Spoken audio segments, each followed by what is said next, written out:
The following is a conversation with Greg Brockman. He's the co-founder and CTO of OpenAI, a world-class research organization developing ideas in AI with the goal of eventually creating a safe and friendly artificial general intelligence, one that benefits and empowers humanity. OpenAI is not only a source of publications, algorithms, tools, and data sets. Their mission is a catalyst for an important public discourse about our future with both narrow and general intelligence systems. This conversation is part of the Artificial Intelligence Podcast at MIT and beyond. If you enjoy it, subscribe on YouTube, iTunes, or simply connect with me on Twitter at Lex Friedman, spelled F-R-I-D. And now, here's my conversation with Greg Brockman.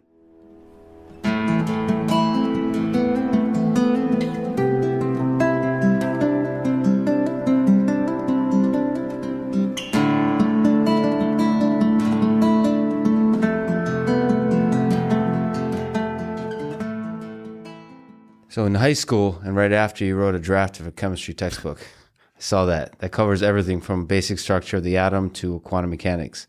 So it's clear you have an intuition and a passion for both the physical world with chemistry and now robotics to the digital world with AI, deep learning, reinforcement learning, and so on. Do you see the physical world and the digital world as different? And what do you think is the gap? A lot of it actually boils down to iteration speed, right? That I think that a lot of what really motivates me is building things, right? Is the, think about mathematics, for example, where you think really hard about a problem, you understand it, you write it down in this very obscure form that we call a proof. But then this is in humanity's library, right? It's there forever. This is some truth that we've discovered. And, maybe only 5 people in your field will ever read it, but somehow you've kind of moved humanity forward. And so I actually used to really think that I was going to be a mathematician. And then I actually started writing this chemistry textbook. One of my friends told me, you'll never publish it because you don't have a PhD. So instead, I decided to build a website and try to promote my ideas that way. And then I discovered programming. And that in programming, you think hard about a problem, you understand it, you write it down in a very obscure form that we call a program. But then once again, it's in humanity's library, right? And anyone can get the benefit from it. And the scalability is massive. And so I think that the thing that really appeals to me about the digital world is that you can have this insane leverage, right? A single individual with an idea is able to affect the entire planet. And that's something I think is really hard to do if you're moving around physical atoms. But you said mathematics. So if you look at the wet thing over here, our mind, do you ultimately see it as just math, as just information processing, or is there some other magic if you've seen through biology and chemistry and so on? I think it's really interesting to think about humans as just information processing systems, and that it seems like it's actually a pretty good way of describing a lot of kind of how the world works, or a lot of what we're capable of. To think that again, if you just look at technological innovations over time, that in some ways the most transformative innovation that we've had has been the computer, right? In some ways, the internet, that what has the internet done, right? The internet is not about these physical cables. It's about the fact that I am suddenly able to instantly communicate with any other human on the planet. I'm able to retrieve any piece of knowledge that in some ways the human race has ever had.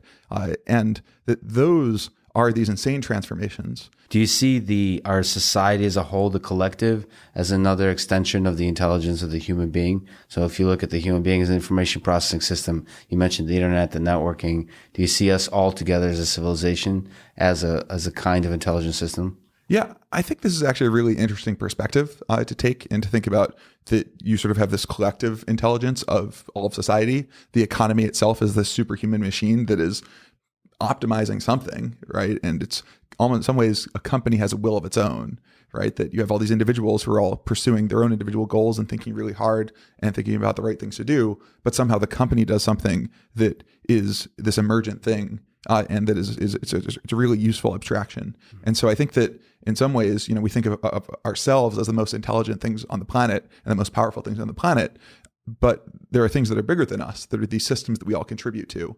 And so I think actually, it's interesting to think about if you've read Isaac Asimov's Foundation, right? That there's this concept of psychohistory in there, which is effectively this: that if you have trillions or quadrillions of beings, then maybe you could actually predict what that being, that huge macro being, will do, and almost independent of what the individuals want.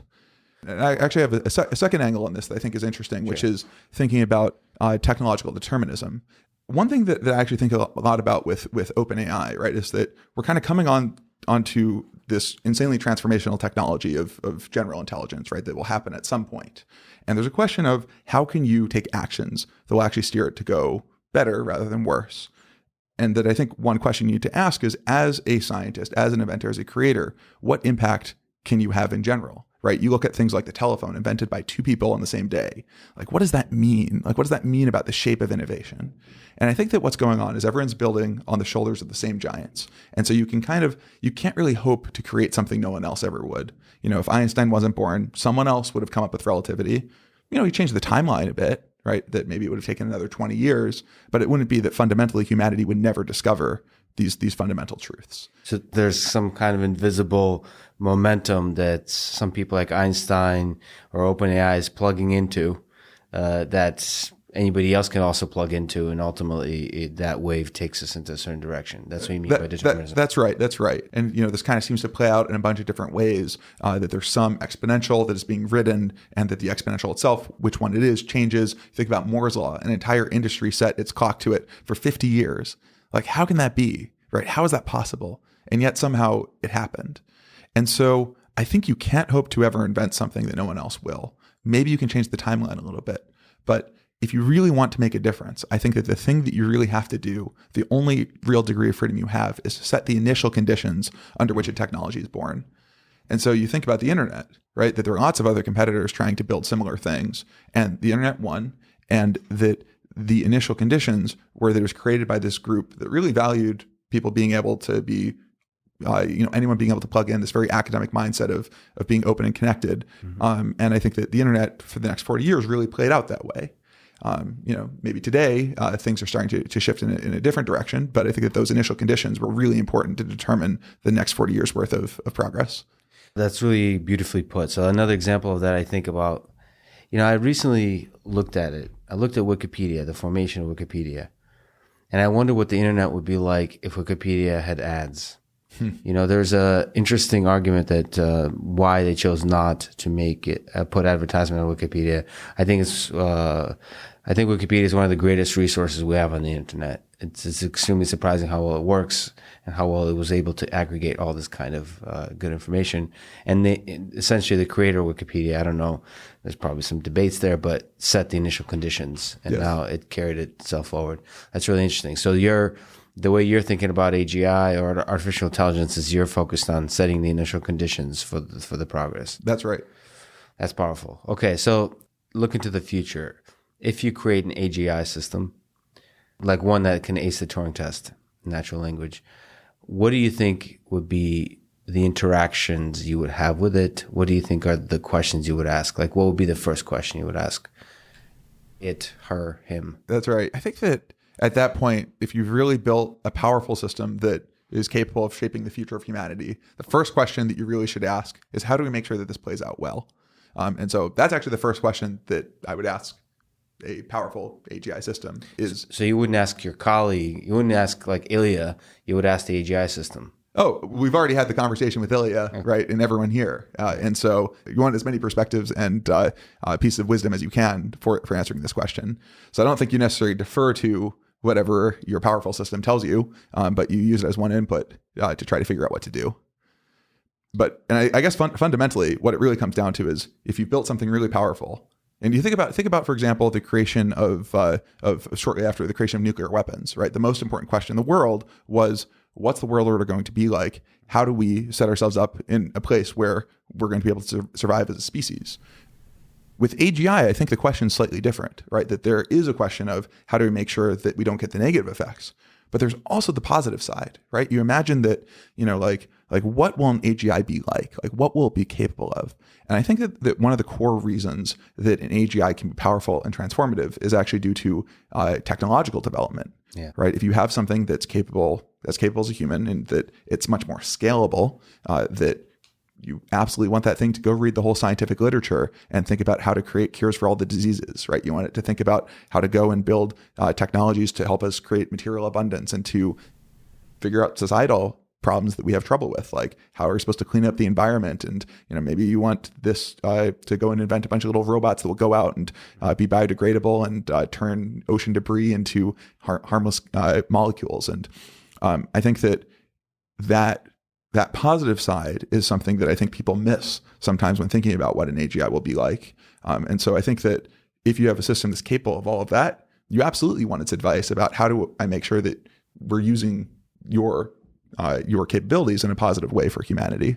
So what do you think about that psychology that looks at all the different possible trajectories of an AGI system, many of which, perhaps the majority of which, are positive, and nevertheless focuses on the negative trajectories? I mean, you get to interact with folks, you get to think about this, maybe within yourself as well. You look at Sam Harris and so on. It seems to be, sorry to put it this way, but almost more fun to think about the negative possibilities. Whatever that's deep in our psychology. What do you think about that? And how do we deal with it? Because we want AI to help us. So I think there's kind of two problems entailed in that question. The first is more of the question of how can you even picture what a world with a new technology will be like? Now imagine we're in 1950 and I'm trying to describe Uber to someone. Apps and the internet. Yeah, I mean, that's going to be extremely complicated, but it's imaginable. It's imaginable, right? And now imagine being in 1950 and predicting Uber, right? And you need to describe the internet, you need to describe GPS, you need to describe the fact that everyone's going to have this phone in their pocket. And so I think that just the first truth is that it is hard to picture how a transformative technology will play out in the world. We've seen that before with technologies that are far less transformative than AGI will be. And so I think that one piece is that it's just even hard to imagine and to really put yourself in a world where you can predict what that positive vision would be like. And, I think the second thing is that I think it is always easier to support the negative side than the positive side. It's always easier to destroy than create. And less in a physical sense and more just in an intellectual sense, right? Because I think that with creating something, you need to just get a bunch of things right, and to destroy, you just need to get one thing wrong. Yeah. And so I think that what that means is that I think a lot of people's thinking dead ends as soon as they see the negative story. But that being said, I actually have some hope, right? I think that the positive vision is something that I think can be is something that we can talk about. And I think that just simply saying this fact of, like there's positive, there's negatives, everyone likes to dwell on the negative. People actually respond well to that message and say, you're right. There's a part of this that we're not talking about, not thinking about. And that's actually something that's I think really been a key part of how we think about AGI at OpenAI, right? You can kind of look at it as like, okay, like OpenAI talks about the fact that there are risks, and yet they're trying to build this system. Mm-hmm. Like, how do you square those two facts? So do you share the intuition that some people have, from Sam Harris to even Elon Musk himself, that it's tricky as you develop AGI to keep it from slipping into the existential threats, into the negative? What's your intuition about how hard is it to keep AI development on the positive track? What's your intuition there? To answer that question, you can really look at how we structure OpenAI. So we really have three main arms. So we have capabilities, which is actually doing the technical work and pushing forward what these systems can do. There's safety, which is working on technical mechanisms to ensure that the systems we build are aligned with human values. And then there's policy, which is making sure that we have governance mechanisms, answering that question of, well, whose values? And so I think that the technical safety one is the one that people kind of talk about the most, right? You talk about, like, think about, all of the dystopic AI movies. A lot of that is about not having good technical safety in place. And what we've been finding is that, I think that actually a lot of people look at the technical safety problem and think it's just intractable, right? This question of what do humans want? How am I supposed to write that down? Can I even write down what I want? Mm-hmm. No way. And then they stop there. But the thing is, we've already built systems that are able to learn things that humans can't specify. Even the rules for how to recognize if there's a cat or a dog in an image. Right. Turns out it's intractable to write that down, and yet we're able to learn it. And that what we're seeing with systems we build at OpenAI, and they're still in early proof of concept stage, is that you are able to learn human preferences. You're able to learn what humans want from data. And so that's kind of the core focus for our technical safety team. And I think that we've had some pretty encouraging updates in terms of what we've been able to make work. So you have an intuition and a hope that from data, looking at the value alignment problem, from data, we can build systems that align with the collective better angels of our nature. So align with the ethics and the morals of human beings. To even say this in a different way, I mean, think about how do we align humans, right? Think about a human baby can grow up to be an evil person or a great person. And a lot of that is from learning from data, right? That you have some feedback as a child is growing up, they get to see positive examples. And so I think that just the only example we have of a general intelligence that is able to learn from data to align with human values and to learn values, I think we shouldn't be surprised that we can do the same sorts of techniques, or whether the same sort of techniques end up being how we solve value alignment for AGIs.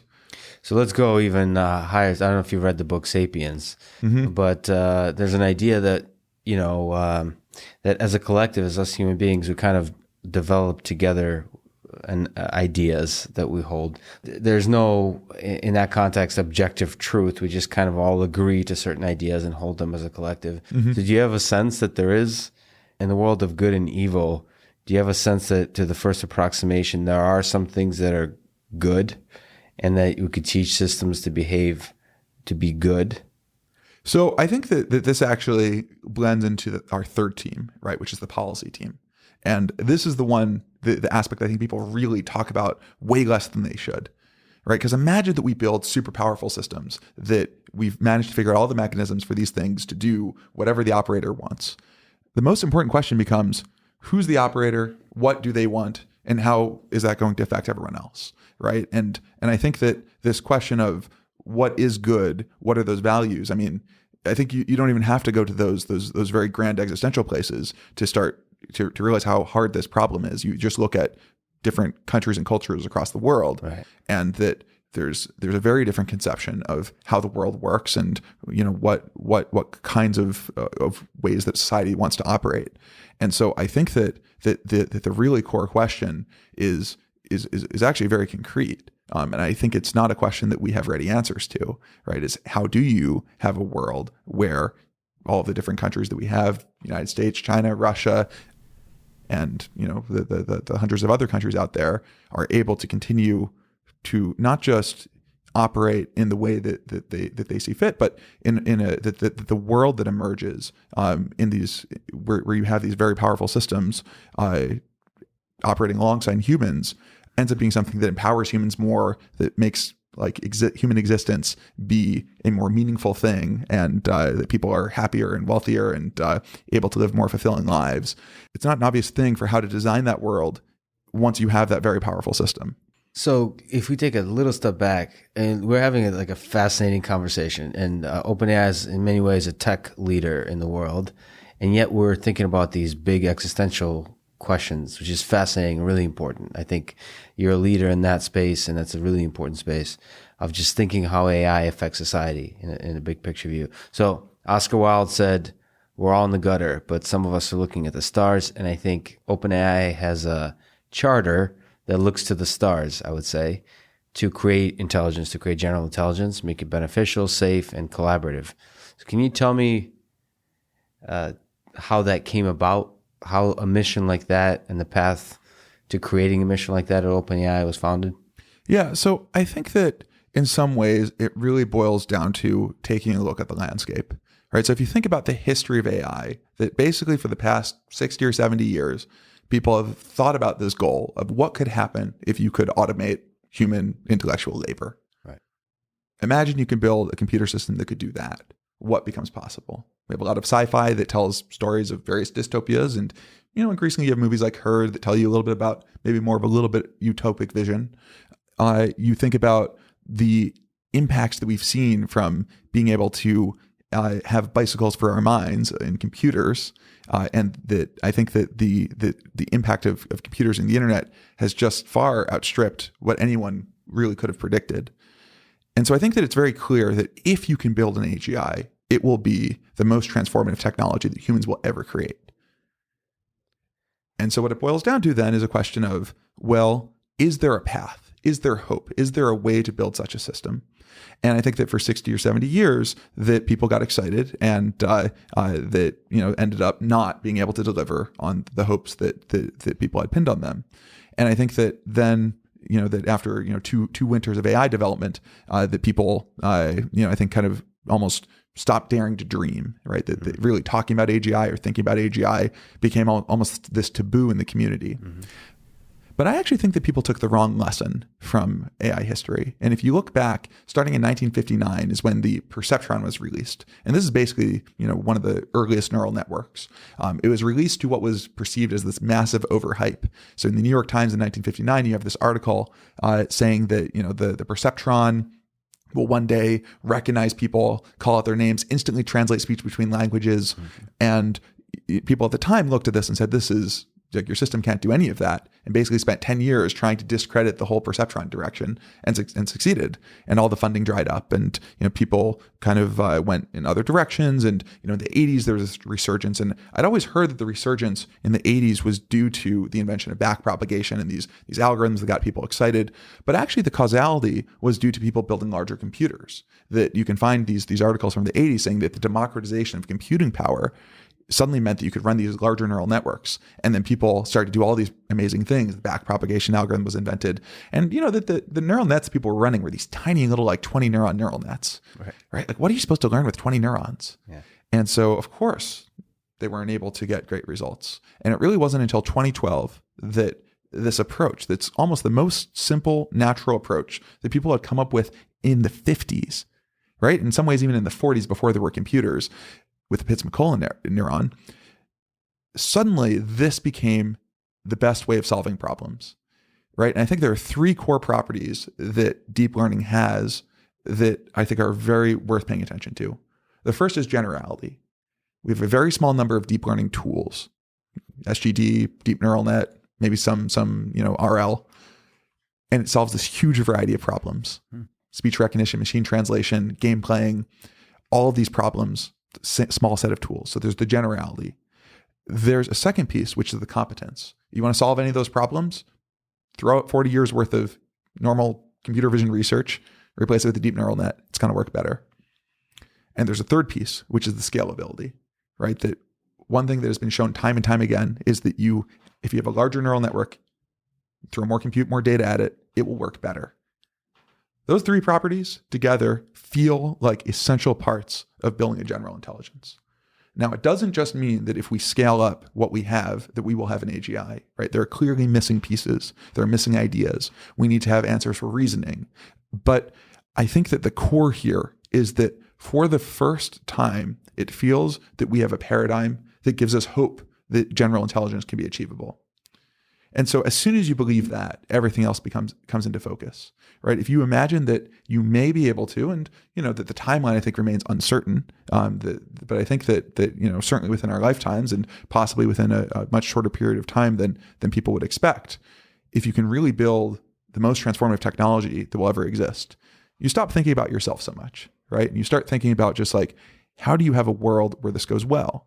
And that you need to think about the practicalities of how do you build an organization and get together a bunch of people and resources, and to make sure that people feel motivated and ready to do it. But I think that then you start thinking about, well, what if we succeed? And how do we make sure that when we succeed, that the world is actually the place that we want ourselves to exist in, and almost in the Rawlsian Bale sense of the word. And so that's kind of the broader landscape. And OpenAI was really formed in 2015 with that high-level picture of AGI might be possible sooner than people think, and that we need to try to do our best to make sure it's going to go well. And then we spent the next couple of years really trying to figure out, what does that mean? How do we do it? And I think that typically with a company, you start out very small.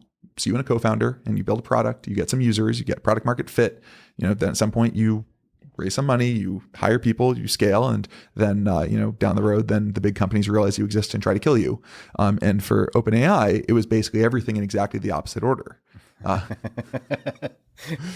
me just pause for a second. You said a lot of things, and let me just admire the jarring aspect of what OpenAI stands for, which is daring to dream. I mean, you said it's pretty powerful. It caught me off guard because I think that's very true. The step of just daring to dream about the possibilities of creating intelligence in a positive and a safe way, but just even creating intelligence is a much needed, refreshing catalyst for the AI community. So that's the starting point. Okay, so then formation of OpenAI. I would just say that when we were starting OpenAI, that kind of the first question that we had is it too late to start a lab with a bunch of the best people? Right? Wow, is that even possible? That was an actual question. That was the core question of we had this dinner in July of 2015, and that was really what we spent the whole time talking about. And because you think about kind of where AI is that it had transitioned from being an academic pursuit to an industrial pursuit. Mm-hmm. And so a lot of the best people were in these big research labs, and that we wanted to start our own one that, no matter how much resources we could accumulate would be, pale in comparison to the big tech companies. And we knew that. And it was a question of, are we going to be actually able to get this thing off the ground? You need critical mass. You can't just do you and a co-founder build a product, right? You really need to have a group of, 5 to 10 people. And we kind of concluded it wasn't obviously impossible. So it seemed worth trying. Well, you're also dreamers, so who knows, right? That's right. Okay, so speaking of that, competing with the big players, let's talk about some of the tricky things as you think through this process of growing, of seeing how you can develop these systems at scale that competes. So you recently formed OpenAI LP, a new cap profit company that now carries the name OpenAI. So OpenAI is now this official company. The original nonprofit company still exists and carries the OpenAI nonprofit name. So can you explain what this company is, what the purpose of its creation is, and how did you arrive at the decision to create it? OpenAI, the whole entity, and OpenAI LP as a vehicle is trying to accomplish the mission of ensuring that artificial general intelligence benefits everyone. And the main way that we're trying to do that is by actually trying to build general intelligence ourselves and make sure the benefits are distributed to the world. That's the primary way. We're also fine if someone else does this, right? It doesn't have to be us. If someone else is going to build an AGI and make sure that the benefits don't get locked up in one company or one with one set of people, we're actually fine with that. And so those ideas are baked into our charter, which is kind of the foundational document that describes kind of our values and how we operate. But it's also really baked into the structure of OpenAI LP. And so the way that we've set up OpenAI LP is that in the case where we succeed, right, if we actually build what we're trying to build, then investors are able to get a return. But that return is something that is capped. And so if you think of AGI in terms of the value that you could really create, you're talking about the most transformative technology ever created. It's going to create orders of magnitude more value than any existing company.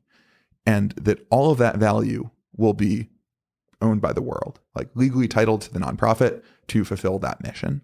And so that's the structure. So the mission is a powerful one, and it's one that I think most people would agree with. It's how we would hope AI progresses.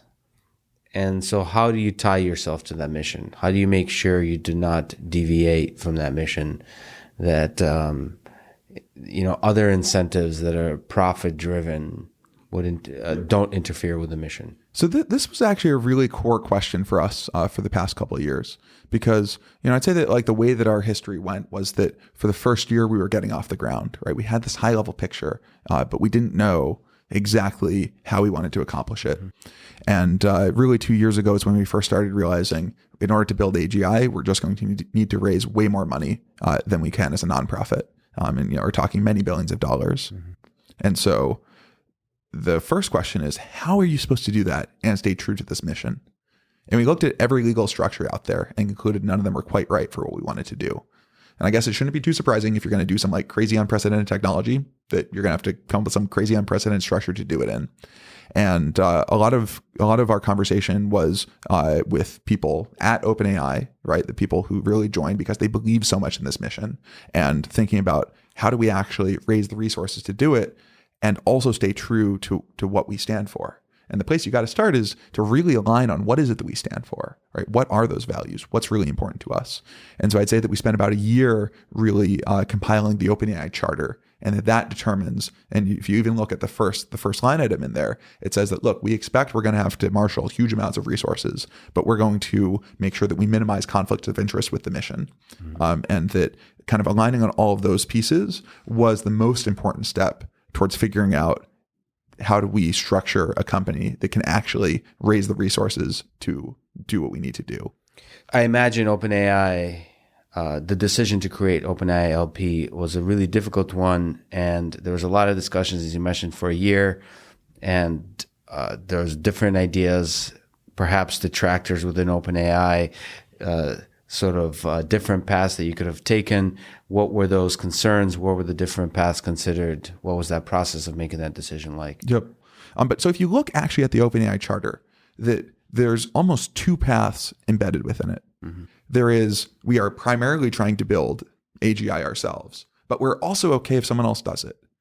And this is a weird thing for a company. It's really interesting, actually. Yeah. There is an element of competition that you do want to be the one that does it, but at the same time, you're okay if somebody else doesn't. And we'll talk about that a little bit, that trade-off, that dance that's really interesting. And I think this was the core tension as we were designing OpenAI LP and really the OpenAI strategy, is how do you make sure that both you have a shot at being a primary actor, which really requires building an organization, raising massive resources, and really having the will to go and execute on some really, really hard vision. Right, you need to really sign up for a long period to go and take on a lot of pain and a lot of risk. And to do that, normally you just import the startup mindset, right? And that you think about, okay, like how do we out execute everyone? You have this very competitive angle. But you also have the second angle of saying that, well, the true mission isn't for OpenAI to build AGI. The true mission is for AGI to go well for humanity. And so how do you take all of those first actions and make sure you don't close the door on outcomes that would actually be positive and fulfill the mission? And so I think it's a very delicate balance, right? And I think that going 100% one direction or the other is clearly not the correct answer. And so I think that even in terms of just how we talk about OpenAI and think about it, there's just like one thing that's always in the back of my mind is to make sure that we're not just saying OpenAI's goal is to build AGI, right? That it's actually much broader than that, right? That first of all, it's not just AGI, it's safe AGI. That's very important. But secondly, our goal isn't to be the ones to build it. Our goal is to make sure it goes well for the world. And so I think that figuring out how do you balance all of those and to get people to really come to the table and compile the like a single document that encompasses all of that wasn't trivial. So part of the challenge here is your mission is, I would say, beautiful, empowering, and a beacon of hope for people in the research community and just people thinking about AI. So your decisions are scrutinized more than, I think, a regular profit-driven company. Do you feel the burden of this in the creation of the charter and just in the way you operate? Yes. So why do you lean into the burden by creating such a charter? Yeah. Why not keep it quiet? I mean, it just boils down to the mission, right? Like I'm here and everyone else is here because we think this is the most important mission, right? Dare to dream. All right. So do you think you can be good for the world or create an AGI system that's good when you're a for-profit company? From my perspective, I don't understand why profit interferes with positive impact on society. I don't understand why Google, that makes most of its money from ads, can't also do good for the world, or other companies, Facebook, anything. I don't understand why those have to interfere. You can profit isn't the thing, in my view, that affects the impact of a company. What affects the impact of the company is the charter, is the culture, is the people inside, and profit is the thing that just fuels those people. So what are your views there? Yeah, so I think it's a really good question, and there's some real like long-standing debates in human society that are wrapped up in it. The way that I think about it is just think about what are the most impactful nonprofits in the world? What are the most impactful for-profits in the world? Right. It's much easier to list the for-profits. That's right. And I think that there's some real truth here that the system that we set up, the system for kind of how today's world is organized, is one that really allows for huge impact. And that kind of part of that is that you need to be for-profits are self-sustaining and able to kind of build on their own momentum. And I think that's a really powerful thing. It's something that, when it turns out that we haven't set the guardrails correctly, causes problems, right? Think about logging companies that go and deforest, the rainforest. That's really bad. We don't want that. And it's actually really interesting to me that kind of this question of how do you get positive benefits out of a for-profit company? It's actually very similar to how do you get positive benefits out of an AGI, right? That you have this like very powerful system. It's more powerful than any human and is kind of autonomous in some ways. It's superhuman in a lot of axes. And somehow you have to set the guardrails to get good things to happen. But when you do, the benefits are massive. And so I think that when I think about nonprofit versus for-profit, I think just not enough happens in nonprofits. They're very pure, but it's just kind of, it's just hard to do things there. In for-profits in some ways, like too much happens. But if kind of shaped in the right way, it can actually be very positive. And so with OpenAI LP, we're picking a road in between. Now, the thing that I think is really important to recognize is that the way that we think about OpenAI LP is that in the world where AGI actually happens, right? In a world where we are successful, we build the most transformative technology ever, the amount of value we're going to create will be astronomical. Mm-hmm. And so then in that case, that the cap that we have will be a small fraction of the value we create. And the amount of value that goes back to investors and employees looks pretty similar to what would happen in a pretty successful startup. And that's really the case that we're optimizing for, right? That we're thinking about in the success case, making sure that the value we create doesn't get locked up. And I expect that in other, for-profit companies that it's possible to do something like that. I think it's not obvious how to do it, right? And I think that as a for-profit company, you have a lot of fiduciary duty to your shareholders and that there are certain decisions that you just cannot make. In our structure, we've set it up so that we have a fiduciary duty to the charter, right? That we always get to make the decision that is right for the charter, rather than even if it comes at the expense of our own stakeholders. And so I think that when I think about what's really important, it's not really about nonprofit versus for-profit. It's really a question of, if you build AGI and you kind of, humanity is now in this new age, who benefits? Whose lives are better? And I think that what's really important is to have an answer that is everyone. Yeah, which is one of the core aspects of the charter. So one concern people have, not just with OpenAI, but with Google, Facebook, Amazon, anybody really that's creating impact at scale, is how do we avoid, as your charter says, avoid enabling the use of AI or AGI to unduly concentrate power?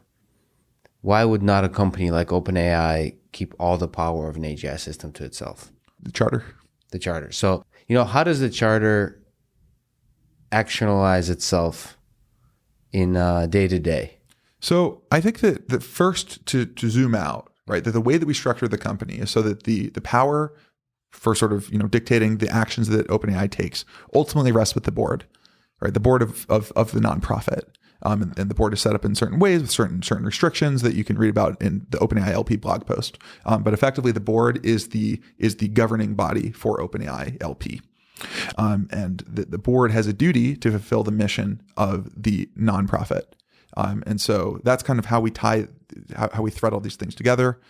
Now, there's a question of, so day to day, how do people, the individuals who in some ways are the most empowered ones, right? The board sort of gets to call the shots at the high level, but the people who are actually executing are the employees, right? The people here on a day-to-day basis who have the keys to the technical kingdom.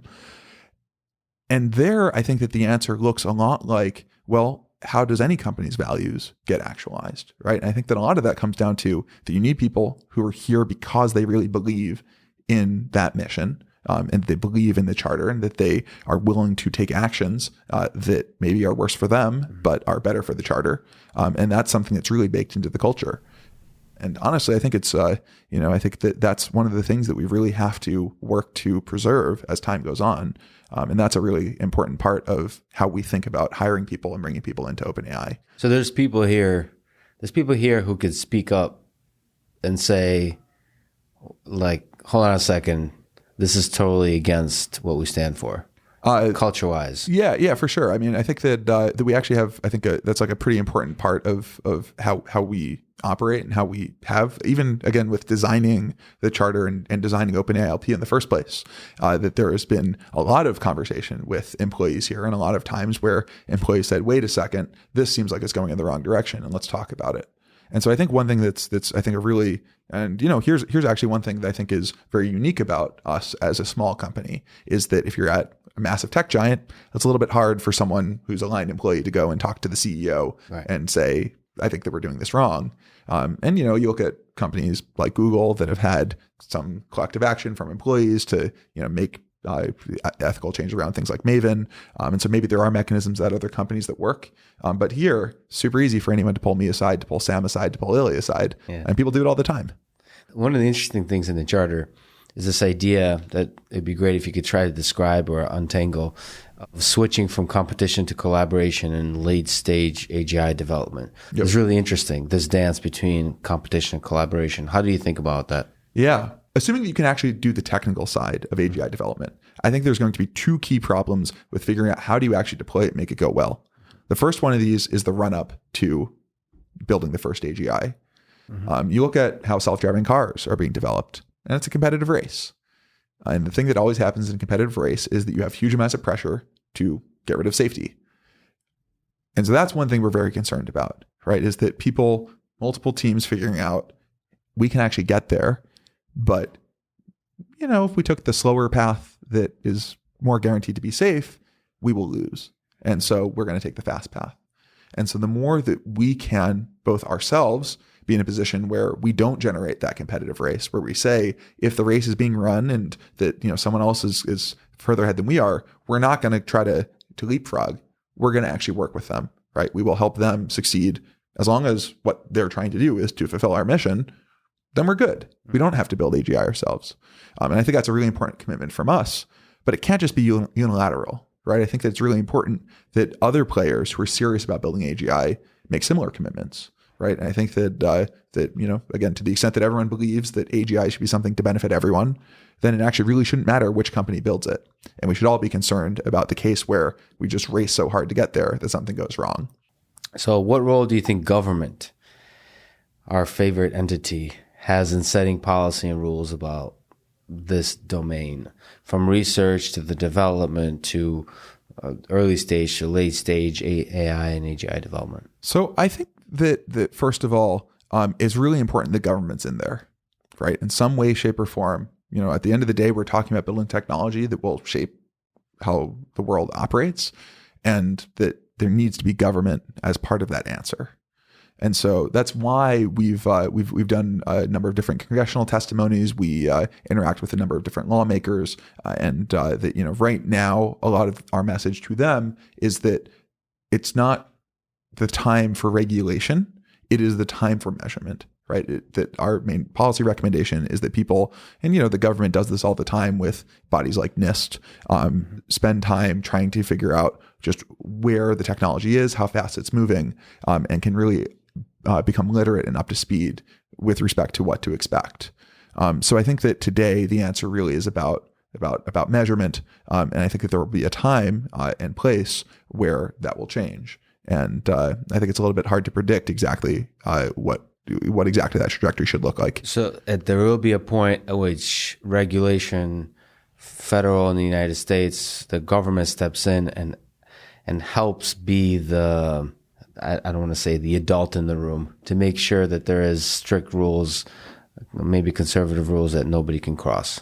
Well, I think there's kind of maybe two angles to it. So today with narrow AI applications, that I think there are already existing bodies that are responsible and should be responsible for regulation. You think about, for example, with self-driving cars, that you want the the National Highway NHTSA, yeah, exactly, to be regulating that. That makes sense, right? That basically what we're saying is that we're going to have these technological systems that are going to be performing applications that humans already do. Great, we already have ways of thinking about standards and safety for those.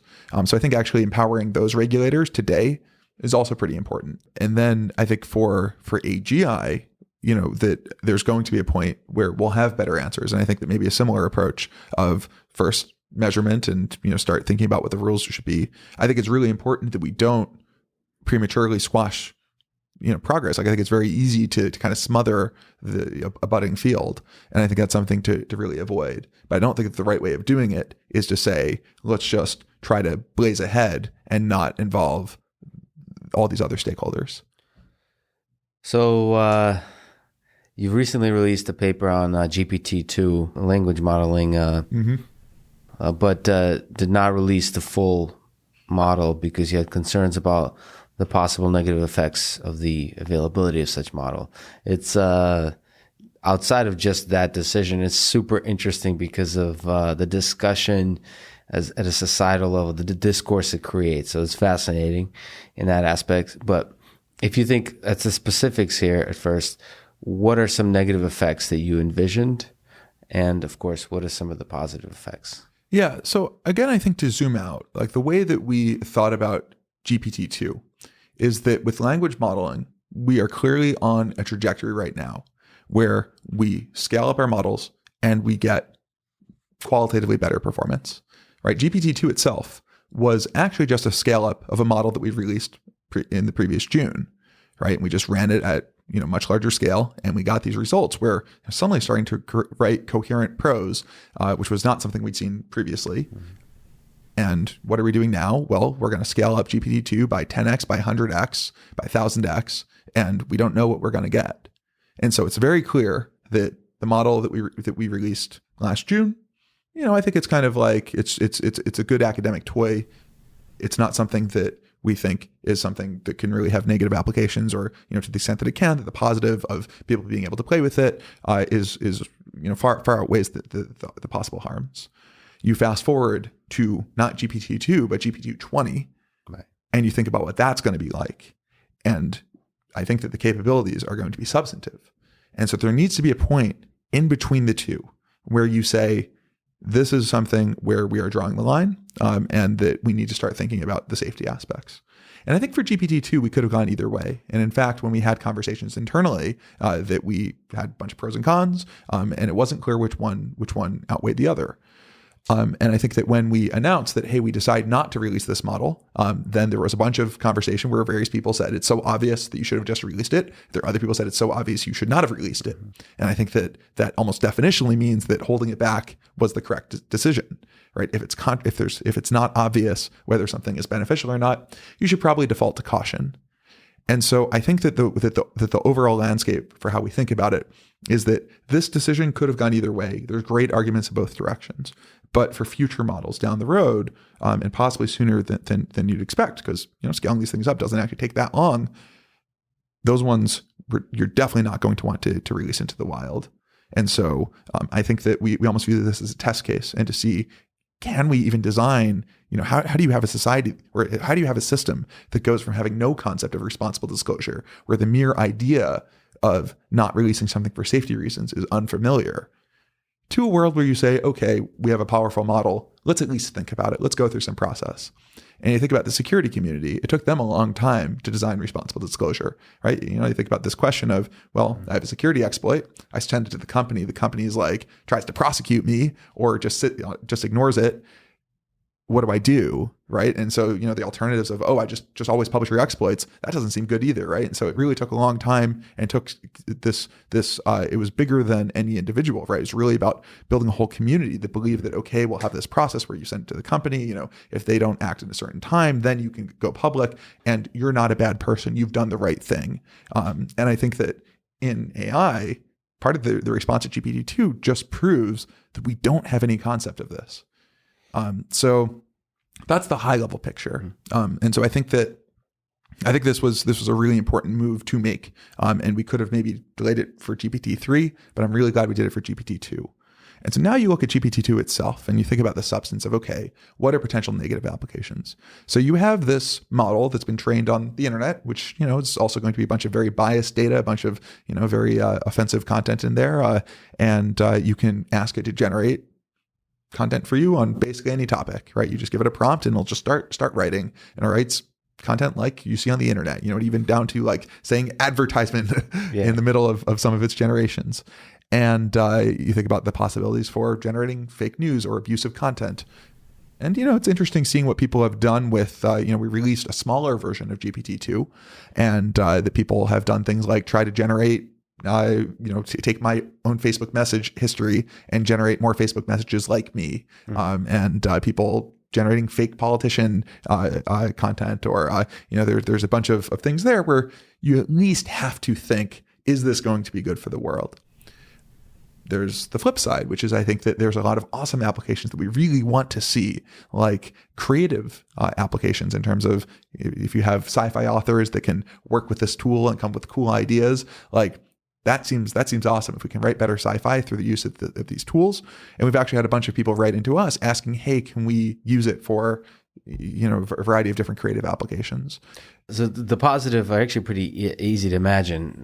They're the usual NLP applications are really interesting, but let's go there. It's kind of interesting to think about a world where, look at Twitter, where not just fake news, but smarter and smarter bots being able to spread in an interesting, complex, networking way information that just floods out us regular human beings with our original thoughts.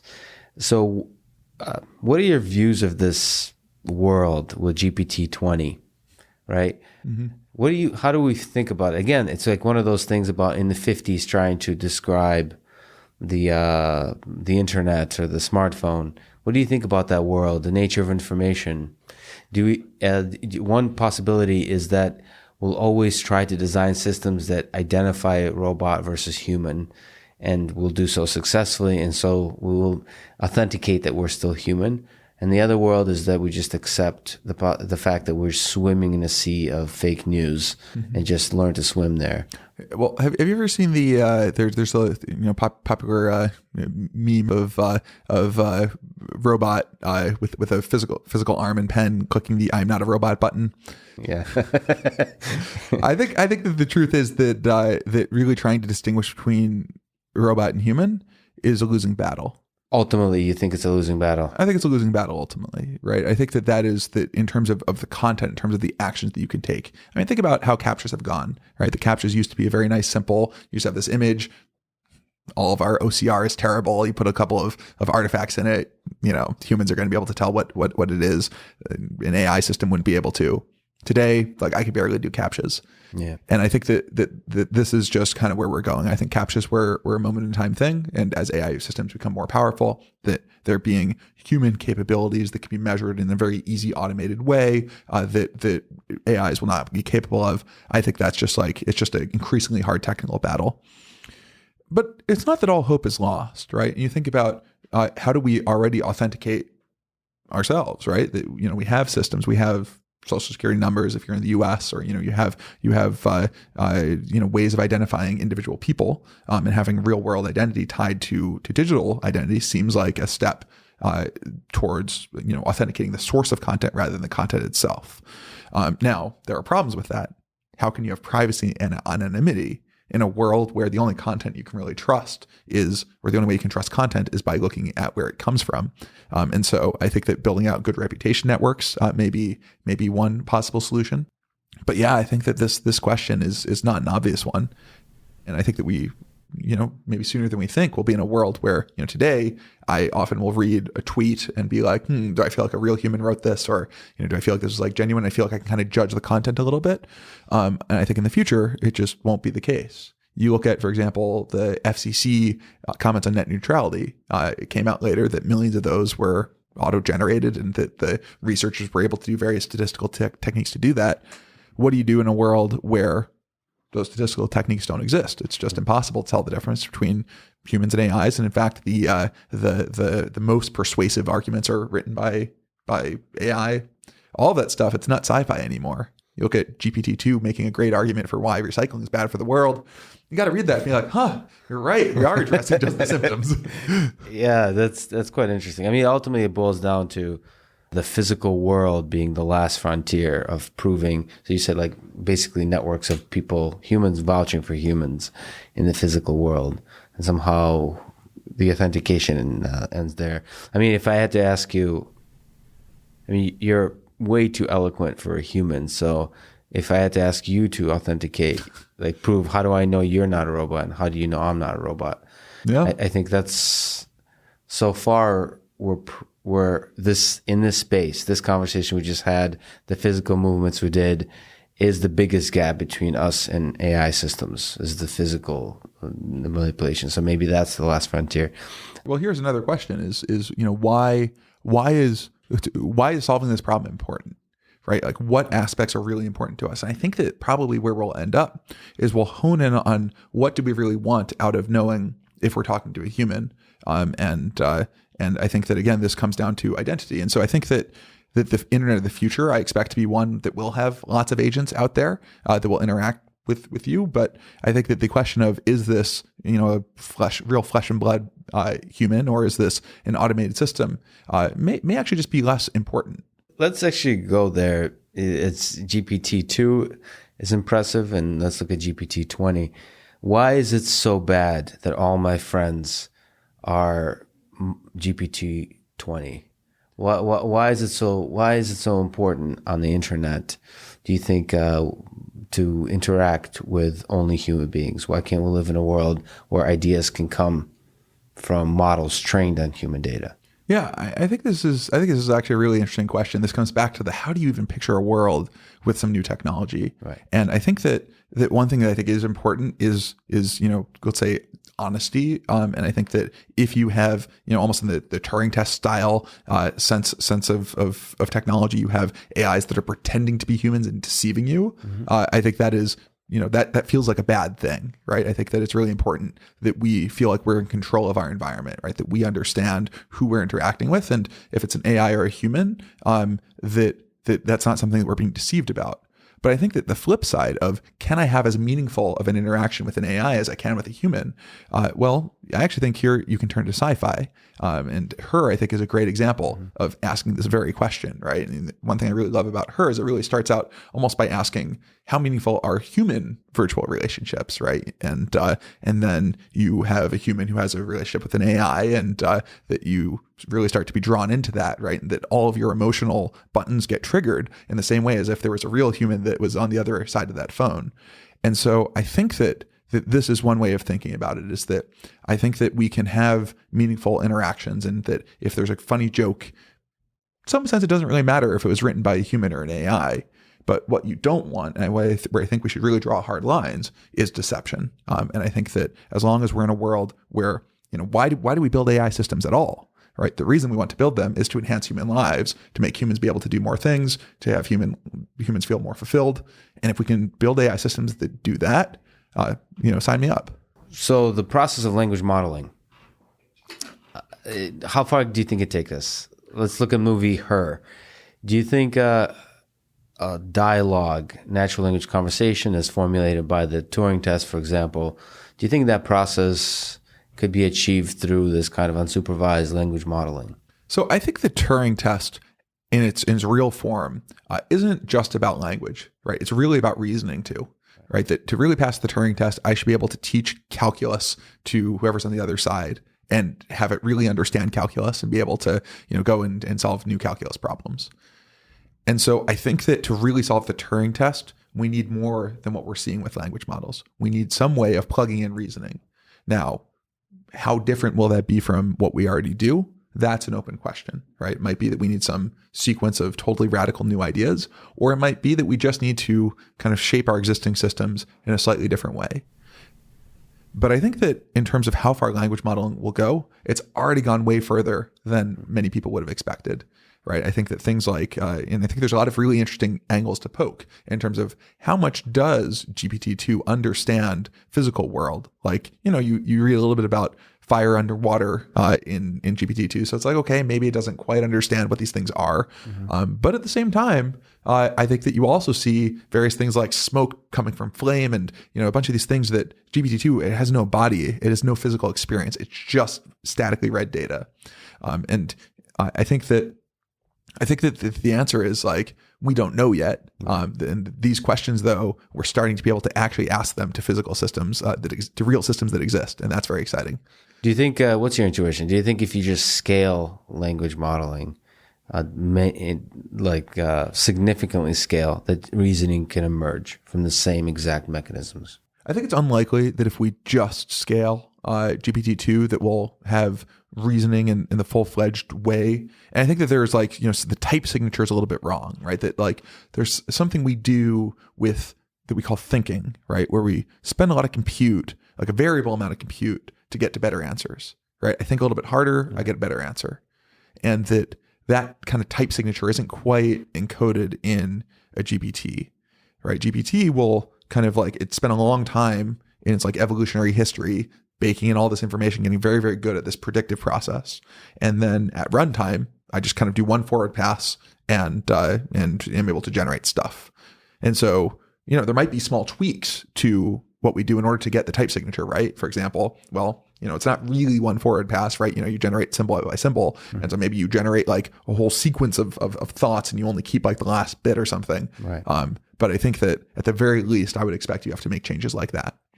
Yeah, just exactly how you said think is the process of generating thought by thought in the same kind of way, like you said, keep the last bit, the thing that we converge towards. Yep. And I think there's another piece which is interesting, which is this out of distribution generalization, right? Mm-hmm. That like thinking somehow lets us do that, right? That we haven't experienced a thing, and yet somehow we just kind of keep refining our mental model of it. This is again something that feels tied to whatever reasoning is. And maybe it's a small tweak to what we do. Maybe it's many ideas and will take us many decades. Yeah. So the assumption there, generalization out of distribution, is that it's possible to create new ideas. Mm-hmm.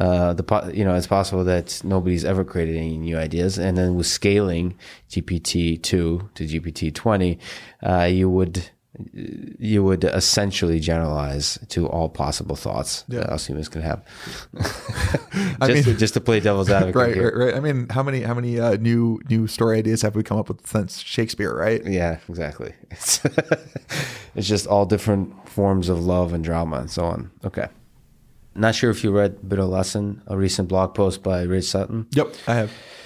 He basically says something that echoes some of the ideas that you've been talking about, which is, he says the biggest lesson that can be read from 70 years of AI research is that general methods that leverage computation are ultimately going to win out. Do you agree with this? So basically, and OpenAI in general, about the ideas you're exploring, about coming up with methods, whether it's GPT-2 modeling or whether it's OpenAI 5 playing Dota, where a general method is better than a more fine-tuned, expert-tuned method. Yeah. So I think that, one thing that I think was really interesting about the reaction to that blog post was that a lot of people have read this as saying that compute is all that matters. And that's a very threatening idea, right? And I don't think it's a true idea either, right? It's very clear that we have algorithmic ideas that have been very important for making progress. And to really build AGI, you want to push as far as you can on the computational scale, and you want to push as far as you can on human ingenuity. And so I think you need both. But I think the way that you phrase the question is actually very good, right? That it's really about what kind of ideas should we be striving for? And absolutely, if you can find a scalable idea, you pour more compute into it, you pour more data into it, it gets better. Like that's the real holy grail. And so I think that the answer to the question, I think, is yes. That's really how we think about it, and that part of why we're excited about the power of deep learning, the potential for building AGI, is because we look at the systems that exist in the most successful AI systems, and we realize that you scale those up, they're going to work better. And I think that scalability is something that really gives us hope for being able to build transformative systems.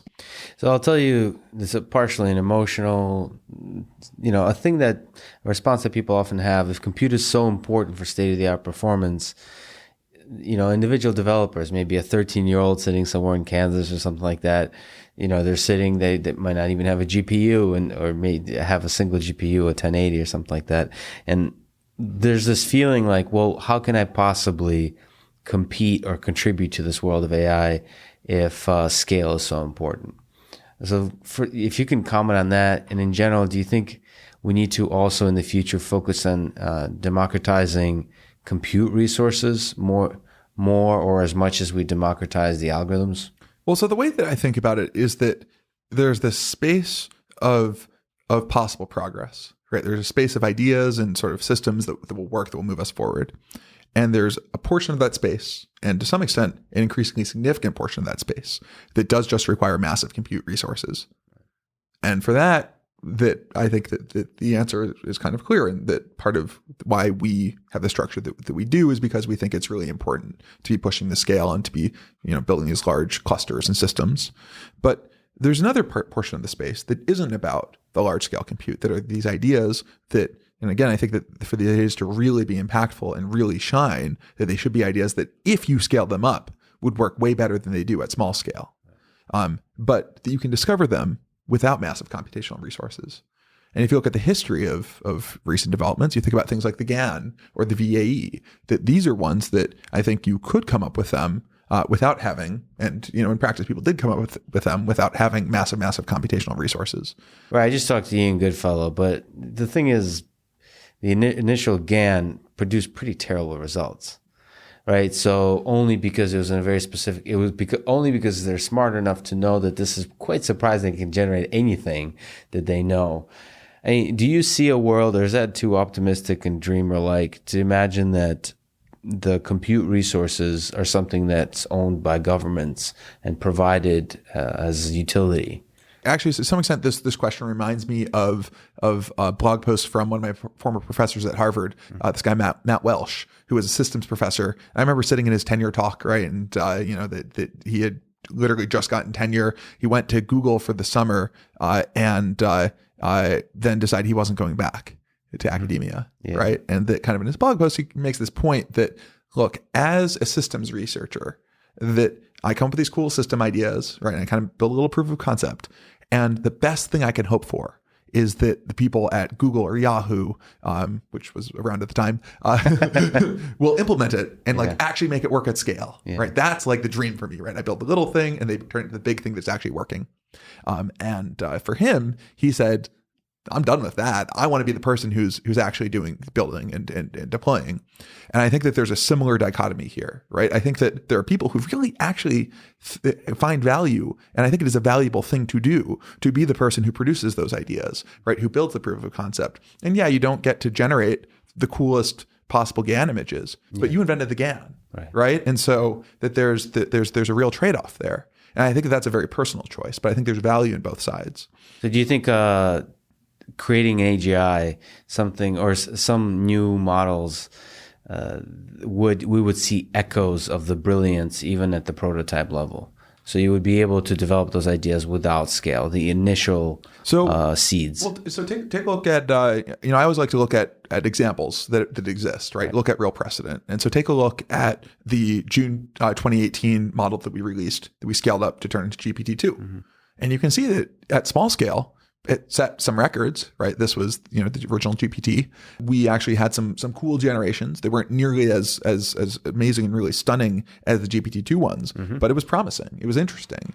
And so I think it is the case that with a lot of these ideas that you see promise at small scale.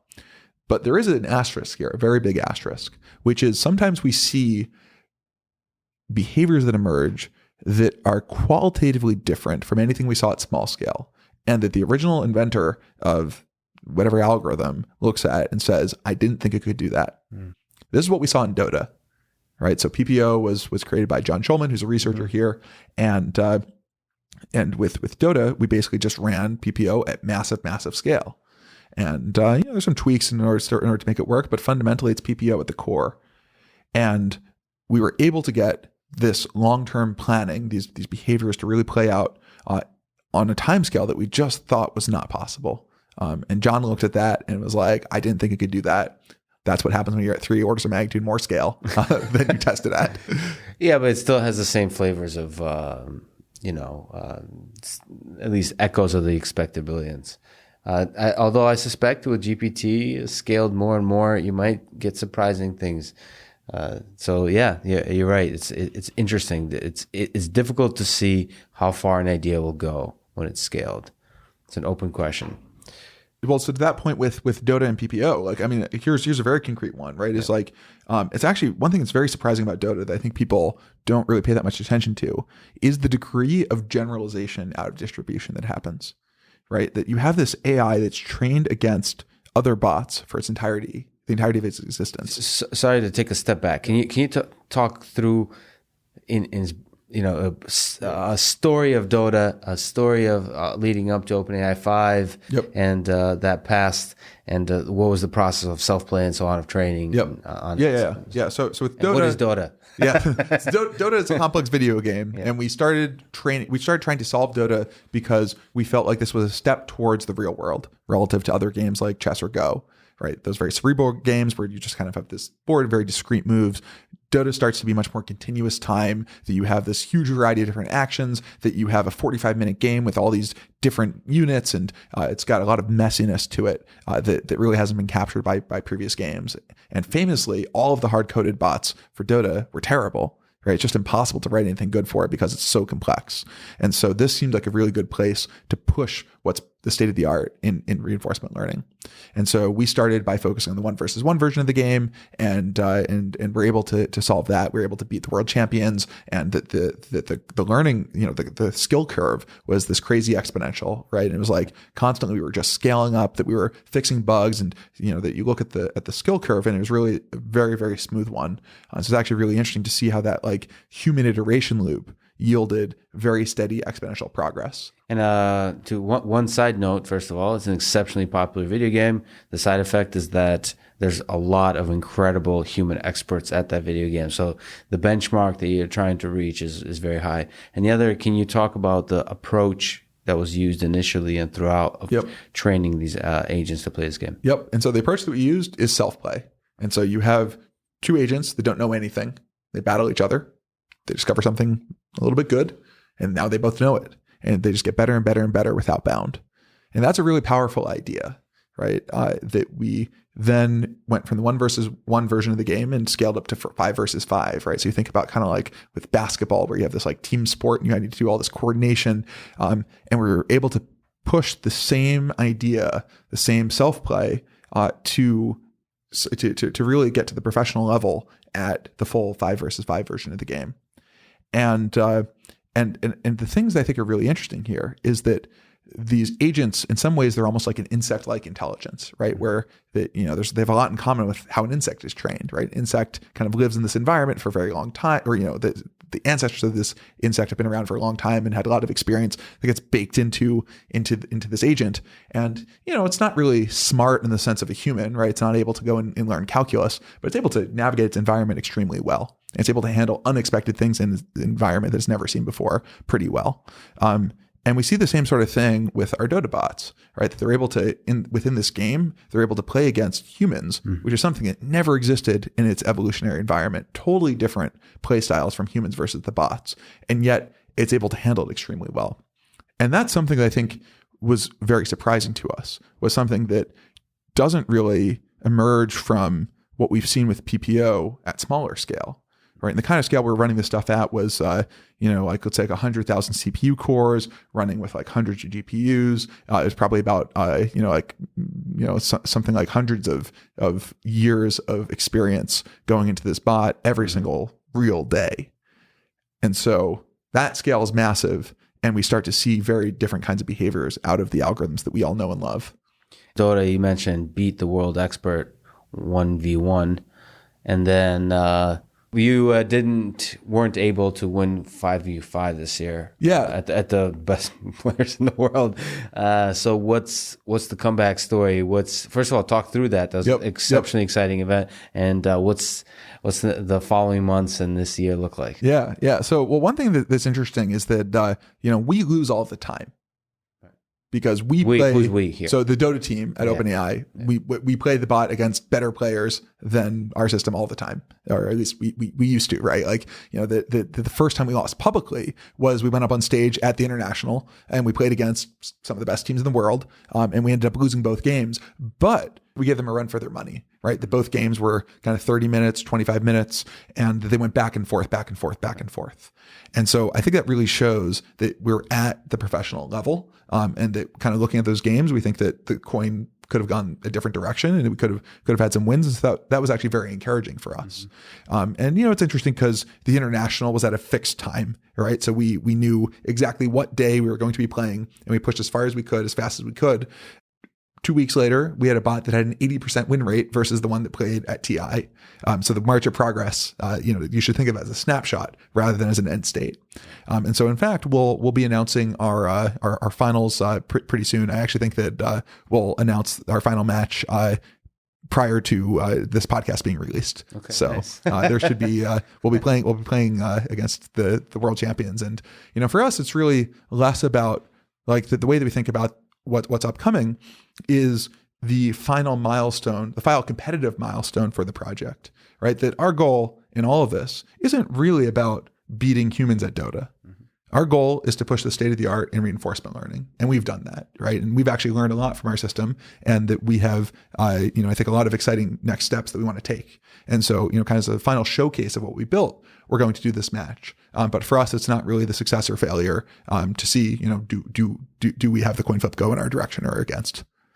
Where do you see the field of deep learning heading in the next few years? Where do you see the work in reinforcement learning perhaps heading? And more specifically with OpenAI, all the exciting projects that you're working on, what does 2019 hold for you? Massive scale. I will put an asterisk on that and just say, I think that it's about ideas plus scale. You need both. So that's a really good point. So the question in terms of ideas, you have a lot of projects that are exploring different areas of intelligence. And the question is, when you think of scale, do you think about growing the scale of those individual projects, or do you think about adding new projects? And and if you're thinking of adding new projects, or if you look at the past, what's the process of coming up with new projects and new ideas? Yep. So we really have a life cycle of project here. So we start with a few people just working on a small scale idea, and language is actually a very good example of this. That it was really, one person here who was pushing on language for a long time. Then you get signs of life. Right. And so this is like, let's say, with the original GPT, we had something that was interesting. And we said, okay, it's time to scale this, right? It's time to put more people on it, put more computational resources behind it. And then we just kind of keep pushing and keep pushing. And the end state is something that looks like Dota or robotics, where you have a large team of, 10 or 15 people that are running things at very large scale, and that you're able to really have material engineering and sort of machine learning science coming together to make systems that work and get material results that just would have been impossible otherwise. So we do that whole life cycle. We've done it a number of times. Typically end to end, it's probably 2 years or so to do it. The organization's been around for 3 years, so maybe we'll find that we also have longer life cycle projects. But we'll work up to those. We have so one team that we were actually just starting, Ilya and I are kicking off a new team called the Reasoning Team, and that this is to really try to tackle how do you get neural networks to reason, and we think that this will be a long-term project, and it's one that we're very excited about. In terms of reasoning, super exciting topic. What kind of benchmarks, what kind of tests of reasoning do you envision? What would, if you set back with whatever drink and you would be impressed that this system is able to do something, what would that look like? Theorem proving. So some kind of logic, and especially mathematical logic. I think so, right? And I think that there's kind of other problems that are dual to theorem proving in particular. You think about programming, you think about even like security analysis of code, that these all kind of capture the same sorts of core reasoning and being able to do some out of distribution generalization. It would be quite exciting if OpenAI reasoning team was able to prove that P equals NP. That would be very nice. It would be very, very, very exciting, especially if it turns out that P equals NP. That'll be interesting too. It would be ironic and humorous. Yep.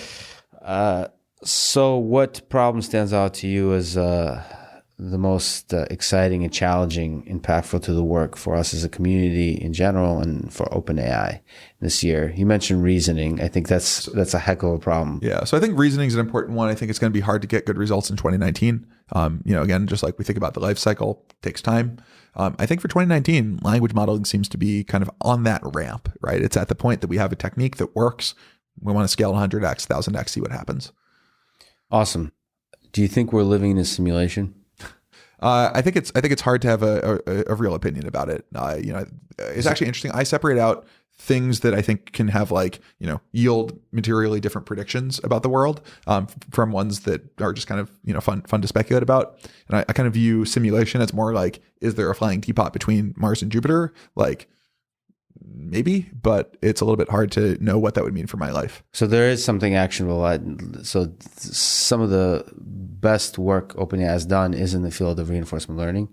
And some of the success of reinforcement learning come from being able to simulate the problem you're trying to solve. So do you have a hope for the future of reinforcement learning and for the future of simulation?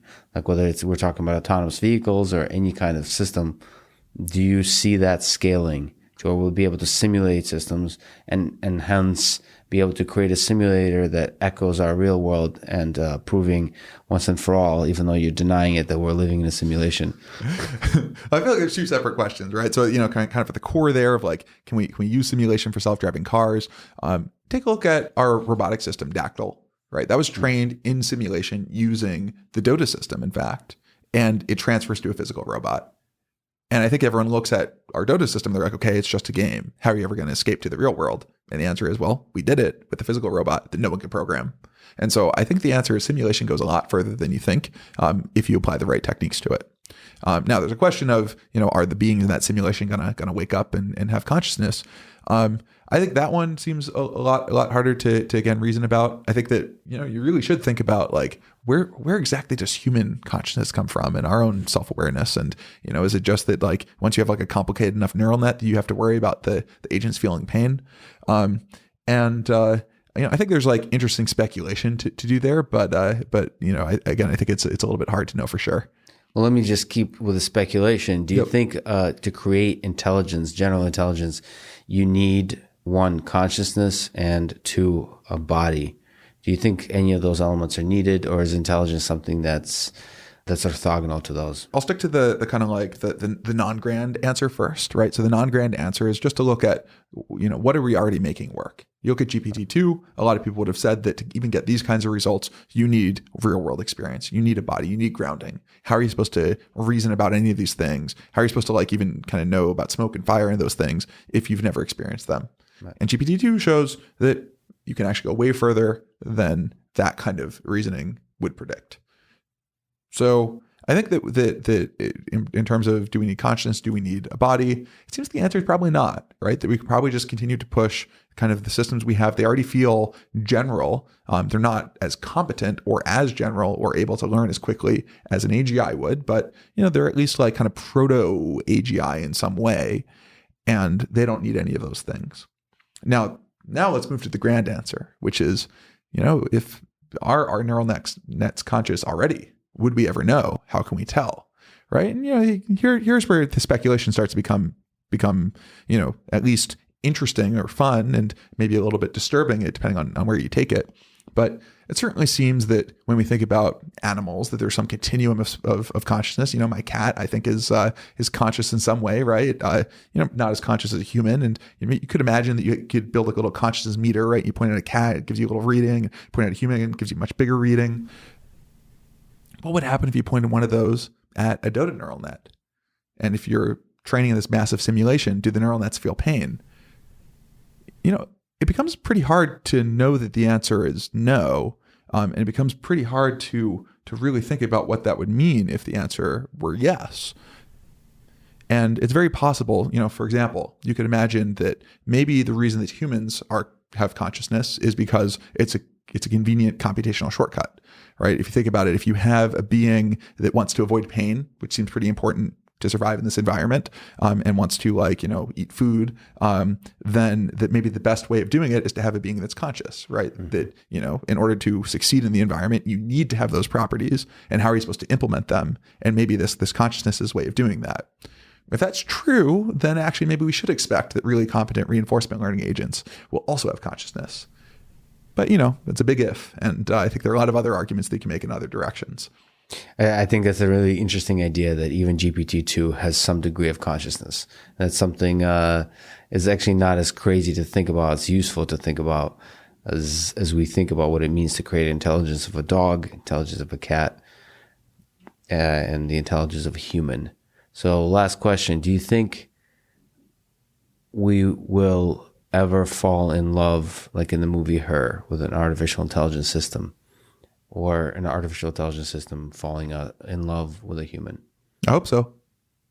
If there's any better way to end it, is on love. So, Greg, thanks so much for talking today. Thank you for having me.